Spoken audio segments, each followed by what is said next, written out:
I'm Amanda. Hi, I'm Awen. And we're going to show you how to make a towel. Yeah, so get your lino-block prints ready and your favorite color paint, and let's get started.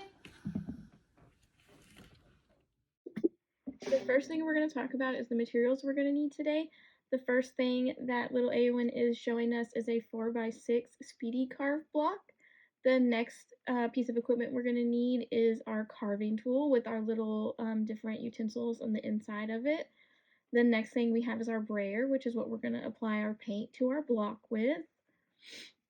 The next thing we have are a couple of pencils, one for me, one for Awen, of course, and some tape just in case you need it.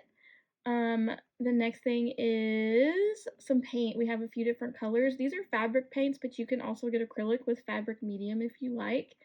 The next thing is a sketch of your piece, which is just super simple. Just regular sheet of paper will do just fine. I have palette paper that I used for my paint, but if you have a palette or something else you prefer, you can definitely use that. I just prefer the palette paper. We have a rolling pin, which I'm going to be honest, we didn't use, but have one if you like it, if that makes it easier for you. Then we also need some tracing paper, and I just cut some down. This was from a big sheet, but it was more than enough for Awen and I to complete our projects. And then last but not least is a towel. This is just a 30 by 30 cotton towel. So when you have everything ready, let's get started! The first thing you're going to see me do here is just tracing out my sketch onto the tracing paper. You can just trace it as normal as you can, like right side up. You don't have to do anything special with it. Just make sure it fits in that 4x6 block size, because mine, I traced the outline of mine and it still ended up going a little bit large. And when you're tracing it, make sure you're pushing really heavily, putting a lot of graphite onto that tracing paper, because as you see here, we're going to flip it over and trace it back onto the carving block so that it prints out correctly. Now we're going to go into the actual carving. So a few things I want to mention here as you watch me speedily carve this. You'll see me do this a few times. Do not point the edge of the tool towards your hand. Like, don't carve towards yourself, because if you slip, you will cut yourself. It is sharp and it does hurt. I have done it before, and I promise it's not something that you want to go through. Another thing I want to mention is I'm using a really thin tip here, and you'll see me change it out a few times just to get a more surface area carved out. But the harder you push when you're carving, the more of your block you're going to get pulled out. So there I'm switching the tip just to carve out more of that face right there. So just be cautious when you're carving. Maybe do a few practice lines. I've done this a few times before, so I knew exactly how hard to push, and even still I carved out a little bit more than I wanted to in some cases. And the last thing I want to mention is when you're carving, as you can see here, I'm carving out her face. I'm carving out her face because I do not want it printed. What you leave raised will be what is in color. So the more that you carve away, the less color paint will be utilized basically on your block. So like her face, my towel is white, so her face, her arms, and her stomach are all going to be white. Her hair is going to be purple because I left her hair and I just put some like little highlights in it. You'll see I'm going to do the scales of her tail in a minute, and those, like her tail, I didn't want it to be flat, so I put some little scales in there, and I'm going to carve out in between each scale just to get some dimension in there.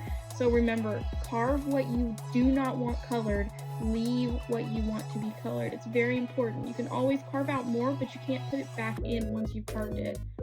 Alright, we're moving right into our painting process. What we did first was we got a cardboard put underneath our towel just so it didn't get on our surface. And then we have the palette paper, which we squirted some paint onto. We rolled to spread out that paint and to get it all over the brayer. And then we rolled it and put it onto our stamp, which is in this one. This is Awen's, this is her turtle. So you really do need to kind of saturate that stamp, or else it's really not going to print as well as you would like it to. As you can see in some of these prints, they're really not too saturated. So again, pour your paint, roll it out, get it rolled all over your stamp as much as you, even though you think maybe, oh, this is too much, it might not be. And then just keep repeating this process. You can do this as many times as you want. I know me and Awen did it quite a few times on all of our towels. As you will see in the end, they are quite stamped, which is exactly what we wanted. So keep on stamping as many times as you want. You can add as much paint as you want. You can use as little paint as you want.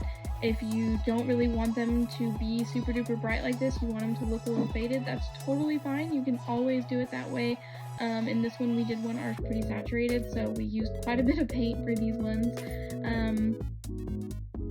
But yeah, just do as many stamps as you want, keep going, do as few as you want. You don't have any, rules or restrictions here. Just do whatever you can, do whatever you want, and just make sure you like the finished product. So speaking of finished products, here are ours. This is mine. A1's doing an excellent job showing it off. We made 2 towels. One was mine and one was hers, obviously. We had a really fantastic time to do it together, and even at her age, she was able to do pretty much all of the steps by herself. She did her own carving while I did mine.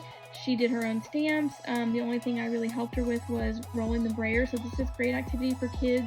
Make towels for your friends, make towels for yourself. You can also make shirts.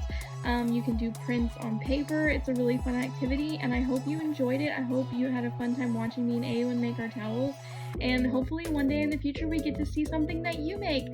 Bye everyone, have a great night.